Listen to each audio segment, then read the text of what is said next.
ನಗರಸಭೆಯ ಆಡಳಿತಕ್ಕೆ ದಿನಾಲು ಈ ಕಡೆ ಹೋಗ್ತಿದ್ದೆ ಏನು ಮಾಡದೇ ಇರುವ ತಹಸೀಲ್ದಾರ್ ಸಾಹೇಬರಿಗೆ ನಗರಸಭೆಯ ಆಡಳಿತಕ್ಕೆ ಇವತ್ತು ಇಡೀ ಒಂದು ಕರ್ನಾಟಕ ರಾಜ್ಯದಲ್ಲಿ ಗಂಗಾವತಿಯ ಮಾನ ಹರಾಜಾಗ್ತಾ ಇದೆ.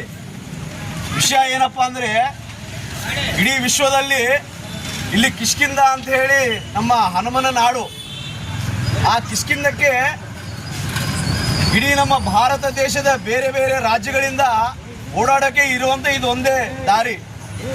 ಆದರೆ ಆ ದಾರಿ ಇವತ್ತು ಏನಾಗಿದೆ ಅಂತ ಹೇಳಿ ನಮ್ಮ ಗಂಗಾವತಿ ನಗರದ ನಾಗರಿಕರು ನಾಚಿಕೆಯ ಗೇಡಿನ ವಿಷಯ.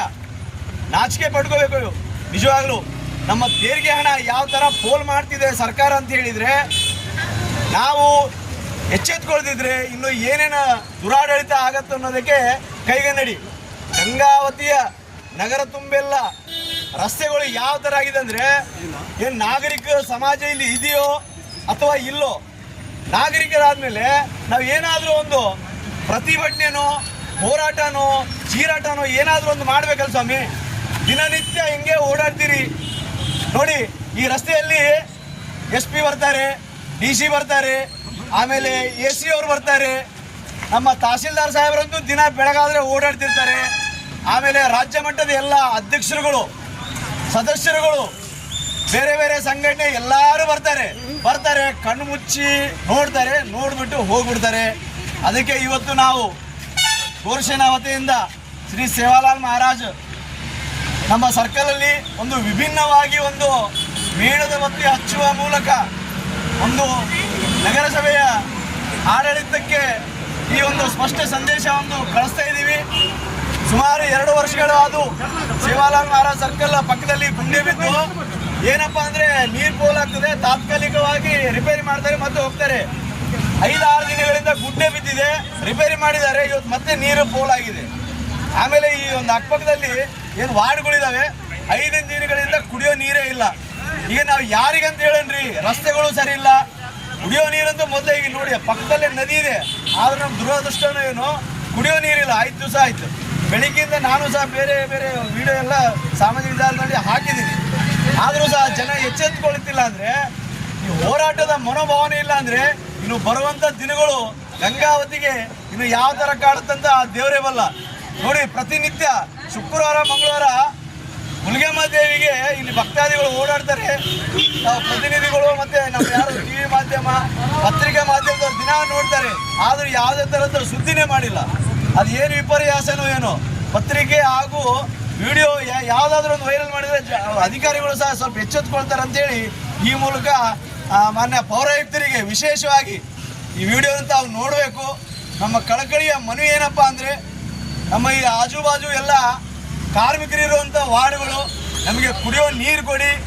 ಆಮೇಲೆ ನೋಡಿ, ವಿಪರ್ಯಾಸ ಇನ್ನೊಂದಂದರೆ 58 ವರ್ಷ ಸ್ವಾತಂತ್ರ್ಯ ಆದರೂ ನಾವಿನ್ನೂ ಬೇರೆ ಏನು ಕೇಳ್ತಾ ಇಲ್ಲ.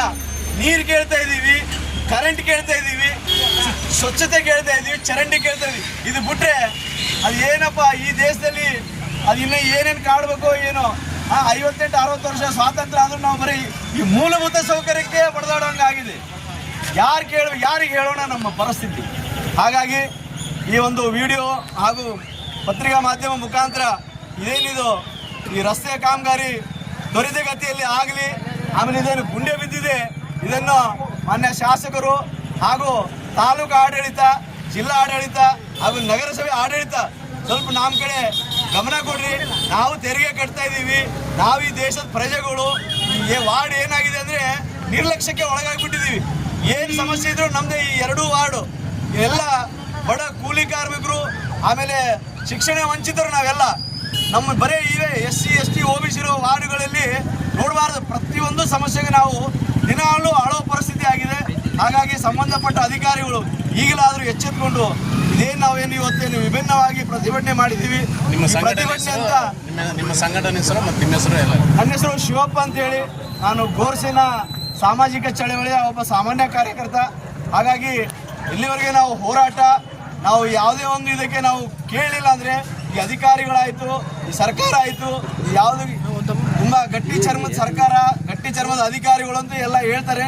ನಿಜವಾಗ್ಲೂ ಈ ಗುಂಡೆ ನೋಡಿದ್ರೆ ಗೊತ್ತಾಗತ್ತೆ. ಸ್ವಾಮಿ, ಅವೈಜ್ಞಾನಿಕವಾಗಿ ಏನೇನೋ ಮಾಡ್ತೀರಾ, ಚರಂಡಿ ಮಾಡ್ತೀರಾ, ನೀರೇ ಹೋಗಲ್ಲ, ರಸ್ತೆಗಳು ಮಾಡ್ತೀರಾ, ಅದ್ರ ಮೇಲೆ ನೀರು ನಿಲ್ತವೆ. ನೋಡ್ರಿ, ಹೊಸ ಹೊಸ ಟೆಕ್ನಾಲಜಿಗಳು ಬಂದಿದ್ದಾವೆ.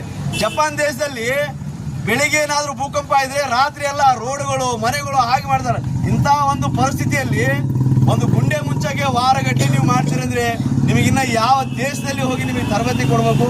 ಇಂಜಿನಿಯರ್ಸ್ ಆಯಿತು, ಅಧಿಕಾರಿಗಳಾಯಿತು, ನೀವೇನು ಮಾಡ್ತಾ ಇದ್ದೀರಾ ದೇವರಿಗೆ ಗೊತ್ತು. ಎಲ್ರಿಗೂ ಜೈ ಭೀಮ್, ಜೈ ಶಿವಾಲ.